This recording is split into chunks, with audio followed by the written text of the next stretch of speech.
Hello, mini ब्लॉगमध्ये तुमचं स्वागत आहे। तर आज होता होळीचा नेक्स्ट डे म्हणजे धुलीवंदन।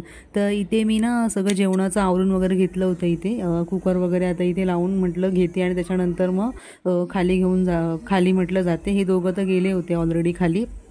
आणि ना रितेशने ह्यावेळेस मस्त एन्जॉय केलं होळीमध्ये।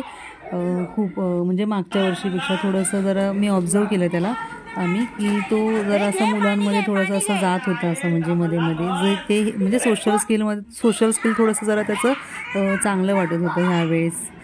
फक्त त्याला एवढं जरा असं समजत नव्हतं म्हणजे तर मी त्याला थोडी अशी मध्ये मध्ये हेल्प करत होती रितेशला।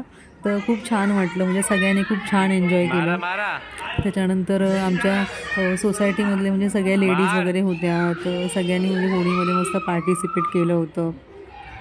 तर खूप छान वाटलं। नंतर थोडा वेळ रितेशला ना थोडं उन्हात बसवलेलं कारण तो खूपच भिजला होता ना त्याच्यामुळे। आणि लेडीजचा आता इथे बघा मस्त एन्जॉय करतायत लेडीज।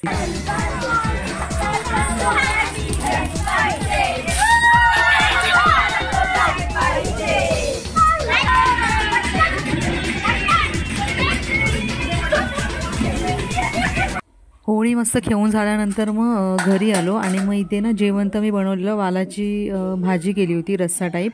तर तीच आता मी गरम करत होते मी।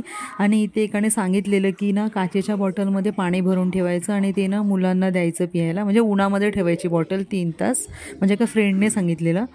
तर मग तेच मी इथे ठेवत होती तर नंतर कळलं की गॅलरीमध्ये ऊनच नव्हतं। ऊन नाही कारण सकाळी ना ठेवायचं राहिलं होतं माझं त्याच्यामुळे। दुपारी जेवल्यानंतर उल्हासनगरला गेलो होतो। रितेशसाठी हेल्मेट बघायचं होतं त्याच्यामुळे एकच शॉप हे चालू होतं पण त्याच्याकडे स्टॉकच नव्हता। तो बोलला की थोड्या दिवसात स्टॉक येणार आहे, आता माझ्याकडे नाही आहे। आणि सगळी दुकानं बाकीची ना रस्त्याला बंद होती। आमच्या लक्षात नाही आलं ॲक्च्युली फेस्टिवल होता ना त्याच्यामुळे उगाच आमची फेरी झाली। आणि तिथे नंतर मग ना मॉल एक आहे गॅलेक्सी मॉल तर तिथे ना एकाने सांगितलेलं की गेम झोन आहे लहान मुलांसाठी। तर तो वॉचमॅनला विचारलं म्हणजे आतमध्ये आम्ही वरती बघायला गेलो होतो तर तो पण बंद होता। त्याच्यामुळे मग ते पण राहिलं।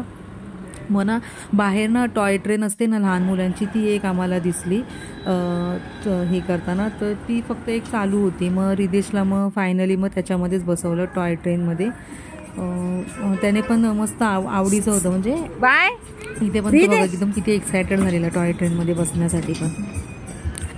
नंतर आम्ही घरी निघालो। येता येता आम्ही रस्त्यामध्ये ना शेवपुरी पण खाल्ली, आम्हाला आवडते सगळ्यांना।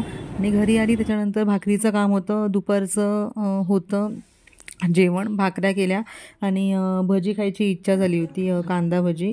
तर खूप दिवसांनी मग मी कांदा भजी केली आणि मग नंतर आम्ही जेवून घेतलं। ह्या व्हिडिओमध्ये इतकंच। व्हिडिओ आवडला तर व्हिडिओला लाईक करा, शेअर करा, कमेंट करा आणि चॅनलला सबस्क्राईब करा। Bye bye, thank you for watching.